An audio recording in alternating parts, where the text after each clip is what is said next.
చూసారు కదా ఫ్రెండ్స్, ఇలా ఈ కలర్ వచ్చేటప్పుడు స్టవ్ ఆఫ్ చేసేసి మన పంచదార పాకం రెడీగా ఉంది కదా, దానిలో వేసేసుకోవాలి.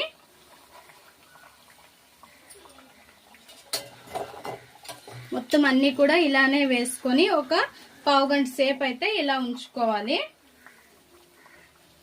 పావు గంట లేదా అరగంట ఉంచుకుంటే కరెక్ట్ గా రెడీ అయిపోతాయి మన క్యూట్ చిట్టి బాదుషా గోధుమ పిండితో.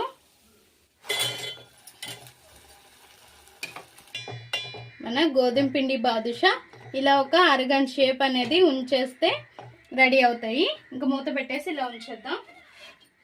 ఎంతో హెల్దీగా ఎంతో బలమైన మంచిగా ఇలా స్వీట్ అయితే ప్రిపేర్ చేసుకోవచ్చు. చూడండి పాకం ఎలా పట్టిందో, మంచిగా పట్టింది.